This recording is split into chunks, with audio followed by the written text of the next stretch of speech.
तो देखिए उदाहरण क्या है। क्वेश्चन कहता है यदि ये एक अवयव अवयव x से गुणन में है और बराबर में एक अवयव दे रखा है जो 3x3 का है, तो हमें अवयव x ज्ञात करना है। ठीक है, हमें अवयव x ज्ञात करना है। तो यहाँ पर है क्या, आपको x के बारे में x का कोटि नहीं बताया गया है। ठीक है, यहाँ पर आपको x का कोटि यानी कि ऑर्डर बताया नहीं गया है, तो कैसे निकालिएगा, चलिए समझते हैं।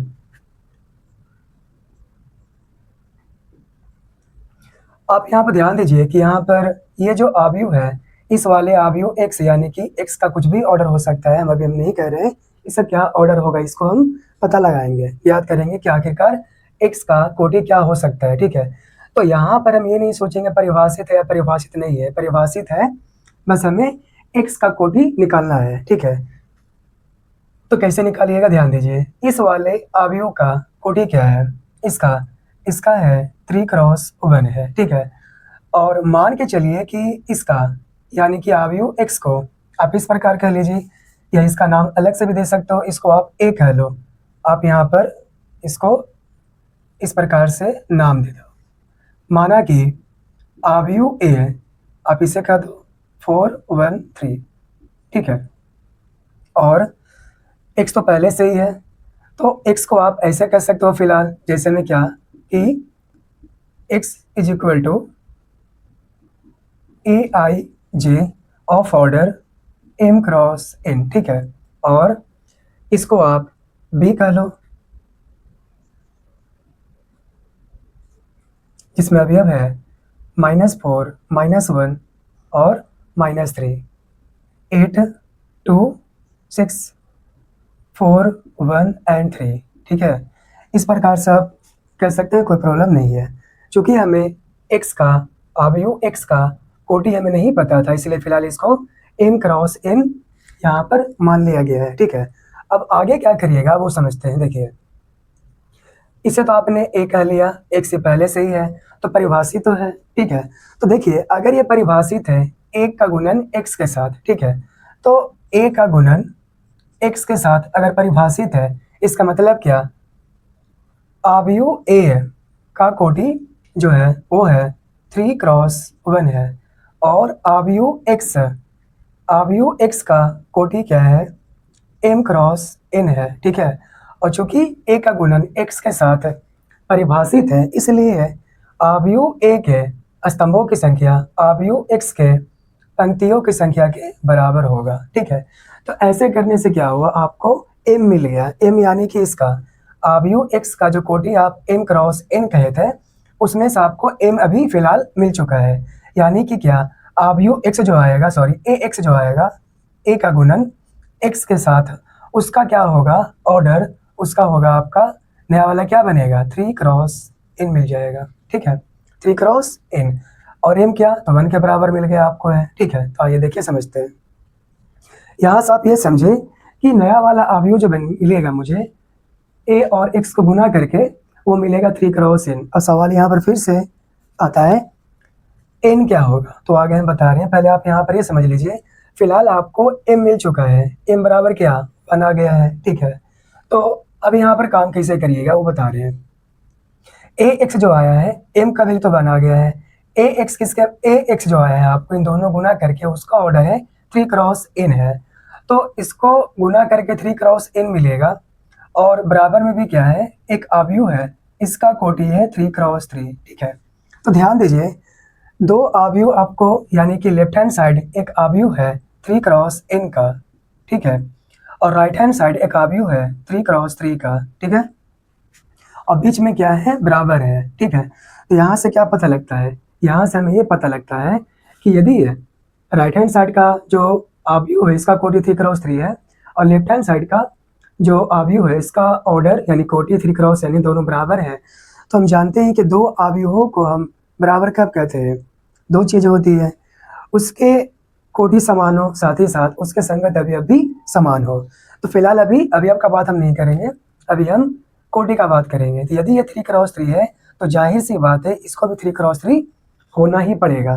तो इसमें पंक्तियों की संख्या 3 है, इसमें भी 3 है, तो स्तंभों की संख्या यहाँ पर 3 है ना, तो इसका n का वैल्यू क्या हो जाएगा, 3 हो जाएगा। ठीक है, इस प्रकार से हमें m बराबर 1 मिल गया, n बराबर क्या मिल गया, तो हमें 3 मिल गया। ठीक है, अब आइए इसको सॉल्व करते हैं। देखिए क्या है, इस प्रकार से हमें क्या मिला, जैसा कि आपने देखा यहाँ पे m बराबर 1 और n बराबर क्या मिला, हमें 3 मिला। ठीक है, तो आगे आप काम कर सकते हैं। m1 m3 आपको मिल चुका है। ठीक है, अब क्या है वो देखिए, x को हम कह सकते हैं यहाँ पर वेरिएबल पुट कर सकते हैं ना, क्योंकि x जो है इस प्रकार m और m क्रॉस n आप लिए थे, तो m क्रॉस n अभी लिख लो और उसके बाद x बराबर आप ऐसे कह लो वापस, m है आपका 1 और n है आपका 3 है। ठीक है, तो इसको आप ऐसे भी कह सकते हो, अब 1 क्रॉस 3 यानी कि एक पंक्ति है और 3 क्या स्तंभ है। ठीक है, तो आप इसे ऐसे भी कह सकते हैं, सपोज x y और क्या z है ना, ऐसे भी कह सकते हैं। वेरिएबल आप लिए हैं x y z यानी कि एक पंक्ति और 3 स्तंभ, तो x आप इस प्रकार लिख सकते हो, कोई प्रॉब्लम नहीं है। आगे क्या करोगे वो सुनो, आगे आप इसको गुणन करो, यानी क्या आपको करना अब ये पड़ेगा, a x बराबर क्या, इसे भी आप कहे थे ना, इसे बराबर में आप b कह लीजिए। तो a क्या है, ये लिखा हुआ है, लिखिए क्या है 4 1 3। ठीक है, x क्या, तो x आपका ये अवयव है ना, इसे लिखोगे तो क्या है x y एंड z। ठीक है, और बराबर में b, तो b ये वाला आ जाएगा, माइनस में 4 -1 और -3, 8 2 6 4 1 एंड 3। ठीक है, अब देखिए है क्या, ये आपका 3 क्रॉस 1 है और ये आपका क्या है, ये है 3 क्रॉस 1, ये क्या 1 क्रॉस 3। हालांकि आपने पहले सीख चुके, आप ये पहले सीख चुके हो x क्या होगा, 3 क्रॉस n का वैल्यू 3, तो क्या मिलेगा 3 क्रॉस 3 मिलेगा। फिर भी यहाँ पर दोबारा हम करके दिखा दे रहे हैं, इसका कोटि ये है और इस वाले अवयव कोटि ये है 1 क्रॉस 3, तो नया वाला क्या मिलेगा 3 क्रॉस 3 मिलेगा। ठीक है, तो चलिए काम करते हैं यहाँ पर है, तो क्या होगा, ये उठेगा इस वाले अवयव का पहला स्तंभ, ये उठेगा तीनों पंक्ति से गुना करेगा। ठीक है, तो क्या लिखिएगा, यहाँ से मिलेगा आपको 4x x इंटू 1, तो x इंटू 3, तो 3x है। दूसरा स्तंभ उठेगा तीनों पंक्ति से गुना करेगा, तो क्या लिखिएगा 4y y इंटू 1, तो y इंटू 3, तो क्या कह सकते हो 3y।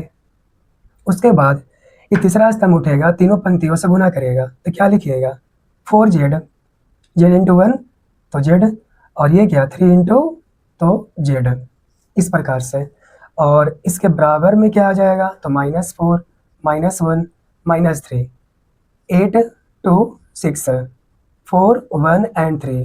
ठीक है, अब क्या, अब कंपेयर करना है, यानी कि इसके 4x का संगत अवयव कौन, तो -4, तो यहाँ से कर सकते हैं ना, क्योंकि आप जानते हैं कि दो अवयव बराबर में है, यदि दो अवयव बराबर में है तो दोनों अवयवों का कोटि भी समान होगा, एज वेल एज उसके संगत अवयव भी समान होते हैं। ठीक है, तो 4x बराबर -4 यहाँ से लिखेंगे ना, 4x बराबर क्या -4। इस प्रकार आपको x क्या मिलेगा, x मिल जाएगा -1। ठीक है, अब ध्यान दीजिए, आप इसको देखिएगा, तो x का संगत अवयव कौन, तो -1, तो देखिए भाई पहले से निकाल चुके हो। अगर इसे भी आप लेते हो 3x, तो 3x का संगत अवयव कौन है, -3 है, तो x बराबर क्या आ जाएगा -1। यानी कि यहाँ पर कहने का मतलब मेरा यहाँ पर ये है कि ये अलग अलग अगर आप अवयव उठाते हो, कंपेयर करते हो, तो x का वैल्यू समान आना चाहिए। अगर x का वैल्यू अलग अलग आएगा तो फिर क्वेश्चन गलत हो जाएगा। ठीक है, इसलिए आप इसको कंपेयर करो -4 से, तो -1 आया x का वैल्यू, x का यानी इसका कंपेयर करो -1 से, तो x का वैल्यू -1 ही रहेगा। 3x को कंपेयर करोगे -3 से, तब भी x का वैल्यू आपको -1 दे रहा है, यानी कि सही है, अब तक सही है। अब आइए क्या, अब इसे कंपेयर करते हैं इसे 4y, तो 4y का संगत अवयव कौन हो जाएगा, 8 हो जाएगा। तो लिखेंगे 4y बराबर क्या 8 है, तो इसका मतलब क्या हो जाएगा, y बराबर 2 मिलेगा, है ना। अब देखिए अगर इससे भी कंपेयर आप करोगे इस वाले y का, इसका संगत अभी अब कौन है 2, तो देखो y बराबर 2 है ना, वही आया यहाँ पे। यदि आप इसका कंपेरिजन करोगे इसके साथ तो 3y बराबर 6 होगा, तो y बराबर फिर से आपको 2 दे रहा है, यानी अब तक ये सही है, ठीक है। अब चलिए z पर आते हैं, तो 4z का संगत अभी अब कौन, तो +4 ना, 4z का संगत अभी अब 4 है, तो z का वैल्यू क्या मिलेगा आपको, 1 मिलेगा, है ना क्लियर। z का वैल्यू आपको 1 मिला। यदि आप मान के चलिए कि इसको भी कंपेयर करोगे इस z का इस वाले वैल्यू के साथ, तो z का मान 1 ही आएगा। अगर 3z का कंपेयर करिएगा 3 के साथ, तो 3z बराबर 3, तो z का वैल्यू कितना मिलेगा, 1 ही आएगा ना, यानी कि इन तीनों के हेल्प से भी इससे या इससे किसी से कंपेयर करोगे आप, तो z का वैल्यू आपको 1 ही मिल रहा है, यानी कि सारे वैल्यू सही जा रहे हैं, ठीक है। तो यहाँ से आप ये कह सकते हो x का मान -1 आ गया, y का मान 2 आ गया और z का 1 आ गया, ठीक है। आपका अल्टीमेट पर्पस क्या निकालना, आपका काम ये है x निकालना था, ठीक है। और आपने x को क्या कह रखा है, देखिए कैपिटल X को आपने क्या कह रखा है, XYZ, और XYZ वेरिएबल था, इन वेरिएबल का वैल्यू यहाँ से निकल चुका है, ठीक है। तो इस प्रकार अब आप कह सकते हैं ना x बराबर, ठीक है, क्या है यहाँ पर लिखा हुआ, x y एंड z, ठीक है। तो फाइनली x बराबर क्या, x का वैल्यू -1 रख दीजिए, y का वैल्यू 2 है रख दीजिए, और z का वैल्यू 1 है वो भी आप रख दीजिए, ठीक है। इस प्रकार आपका आव्यूह x आपने ज्ञात कर लिया।